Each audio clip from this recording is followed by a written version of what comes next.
So what's going on guys, Kids here and welcome back to a brand new video. For today I will show you the new insane Jayber build that can solo hard bosses in under 60 seconds in the first Descendant.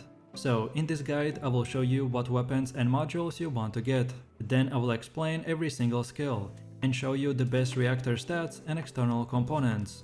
And then lastly we will take a closer look at the gameplay and weapon mods, so you would know the reason behind every single build choice and what exactly will give us this insane burst damage, which we can use to solo every single type of boss in the game. So, if this sounds interesting to you, then let's get right into it. So, our new Jayber build is insanely powerful, because we will use both of our turrets to take the attention from us, so then the boss would leave us alone, and uninterrupted, we could do insane amount of damage numbers. As you can see from the gameplay, we are doing 85 to 100k DPS per crit, and with better upgrades, we would be able to do even more. So then with that said, now let's take a look at our modules. For the first one, we have the turret engineering, which when we use a skill, it recovers HP of all summoned turrets and extends their duration. Then the tonfa, that modifies the charge sub attack, but most importantly, increases our max module capacity, which is the reason why every single build has at least one of these modules equipped. Then increased HP, that increases our max HP by 22%. Then energy collection, that increases our mana recovery by 14%. Then an iron will, which does that when our shield is at 0%, it will increase our defenses by 32%.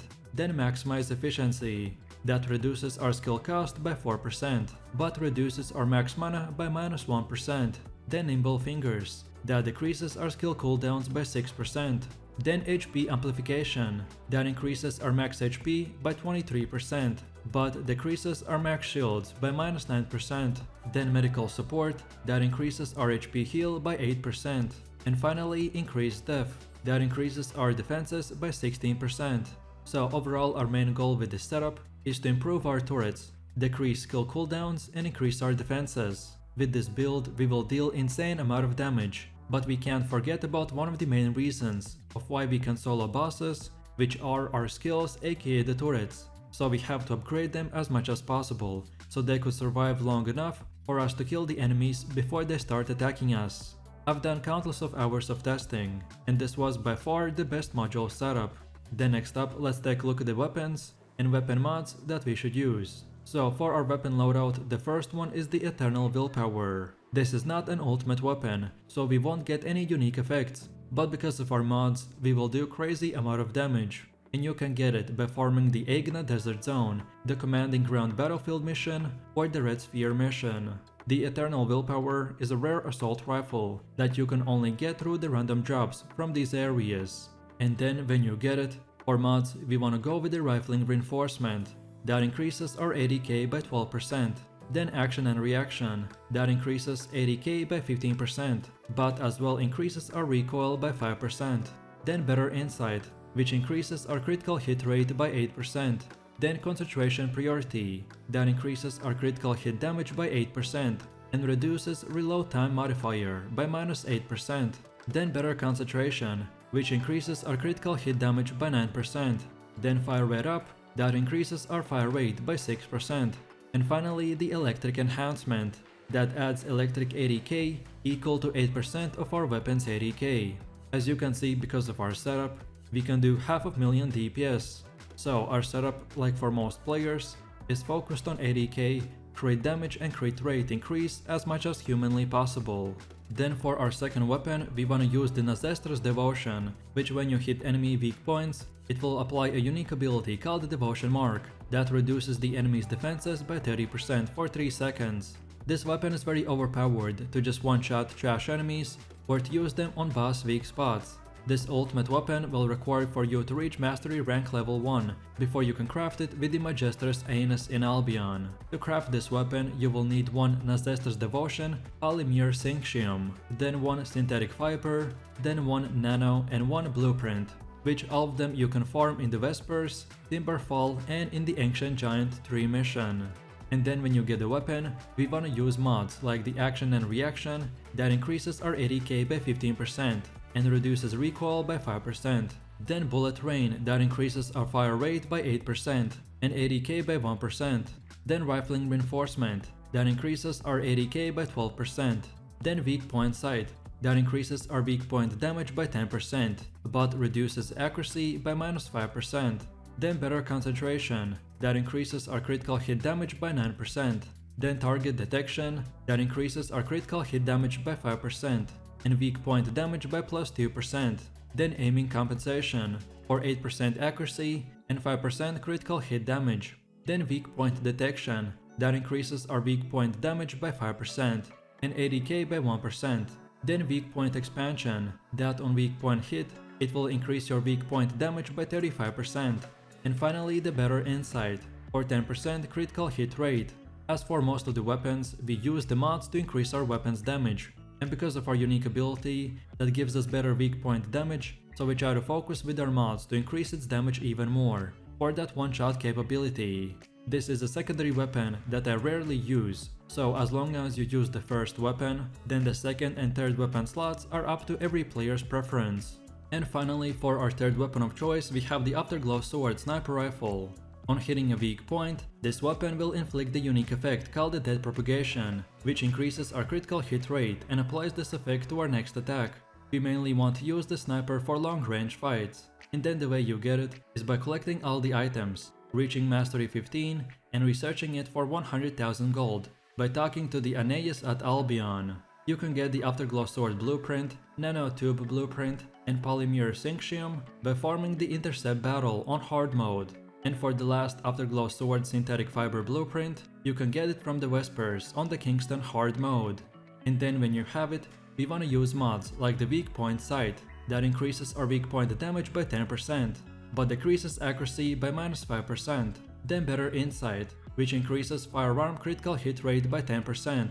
Then Fatal Critical, that increases critical hit damage by 5% and critical hit rate by 1%. Then Strengthened First Shot, that after you reload, your first shot gets 100% ADK increase. Then Action and Reaction, that increases explosive ADK by 15% and recoil by 5%.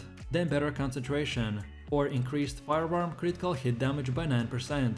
And finally the Focus on Fire, that increases fire skill power by 19% and decreases skill cooldown by -6%. As any sniper weapon, we want to increase our crits and overall damage, so with our mod setup we have made it that you can basically crit the enemies 100% of the time. Then next up, let's go over to the base reactor and external components. So your reactor is a very important item that determines your skill damage and can also include extra modifiers that buff certain aspects of your build. The better your reactor is, the more damage your skills will deal to enemies.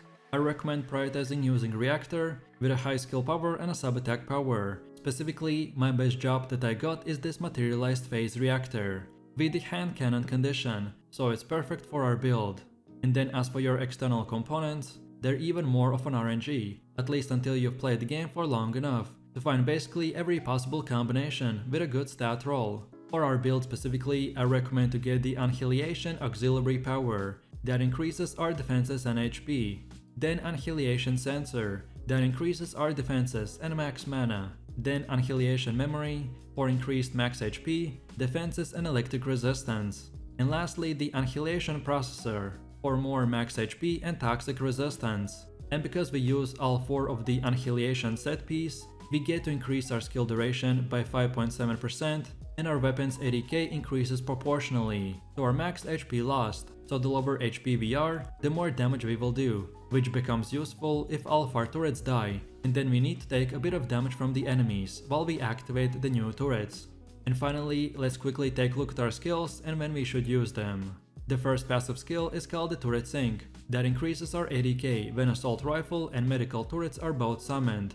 Then our first active skill is the Assault Turret, that summons an Assault Turret to attack the enemy. Then the second one is Medical Turret, that summons a Medical Turret to heal allies and distract enemies. Then Multipurpose Gun, that changes your gun to a multipurpose one. If hit by a multipurpose gun, then the turret enters an enhanced state.